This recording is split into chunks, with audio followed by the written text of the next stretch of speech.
I didn't want to start a company. I'm not going to go deep into that, but I didn't. But I had to because as an agent, I didn't see a company I wanted to continue to work at. So it had to be created. But we are blazing this trail to lay down this path, to be an example of what's possible to gain financial independence and change your life. And so, but still, think about your past with your company.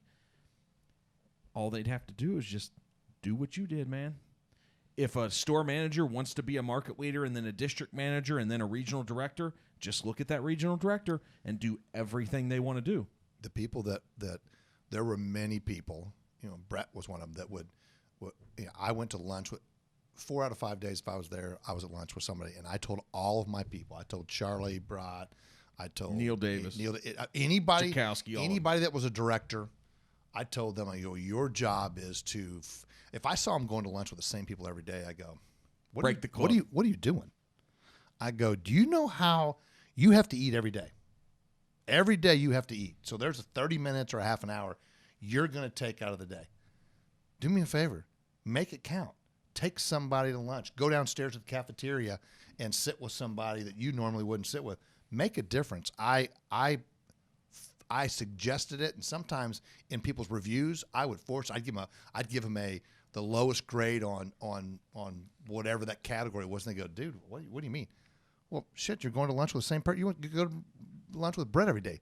Big deal. I know you like Brett, and I know you guys are buddies, but at the end of the day, there's 50 other people that could use your knowledge.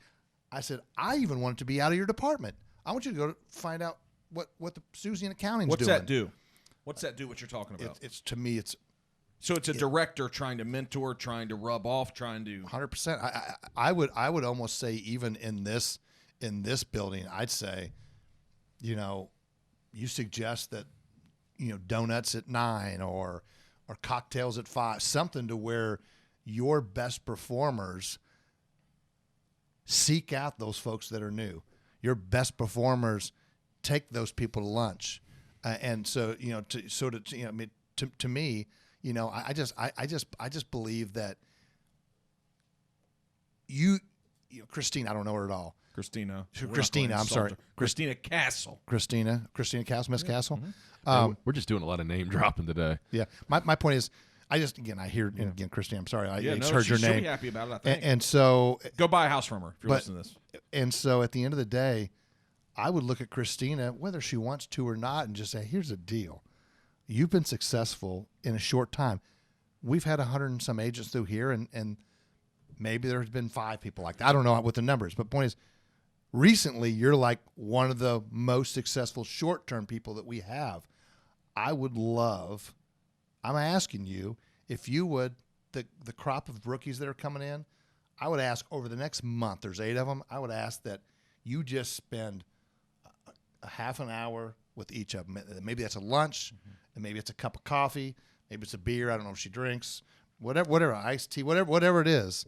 I would ask her to do that, and I wouldn't it would be her. It would be the next person that you maybe they're as high as a producer, but you see something in somebody, and you go, I am going to go to that person. I'm going to say, hey, I need you for the new crop, because you guys are bringing 8 to 10 new people in here a month. Every month. And so it can't just be Saul. Can't be just Mark. Can't be just, Aaron. Coaches. It can't be just them. It's got to be the other people that are in the grind every single day. You talk about how tough this is. It brings full circle back to the point of, what creates culture, right? Though that will create and continue to drive home this culture that we started, that we've created. If not, it can't continue the way that we've built it. Right. Right. It just can't. I know I've got Alzheimer's. The young lady we talked to today, that's doing all your social media. Yeah, Annie. Annie, God, that's what I love. Annie, Venerable. What a great name. So Annie, I mean, you talking about a fireball, right? I mean, and I met her last time I was here. She's got her dogs over here. What do you know? There's dogs running around this office. Wow. Yeah, I love it. I think we've become half kennel, half real estate. Well, that's cool. I mean, do you guys groom? I mean, somebody could. Boy, we could make some money on a grooming service here, dude. Oh, if you set up one of those portable grooming setups right in the reception area, yeah. Dude, you got to have somebody come. They give you a cut of that. I'll take a cut of that. We'll be good. I'll stick with real estate, but I appreciate the offer. I really appreciate it. So Annie. But again, you look at just, I mean, talking to her today for 10 minutes. Are you kidding me? I mean, it got me fired up. I'm not even a real estate agent. I want to go get my license, and I want to sit with her. The cool thing about her is that she will look at somebody. You can tell somebody how hard it is, Saul. This is a bitch. And Mark can say it every time he gets up in front of the whole company and say, this is a grind. It's hard. It's this.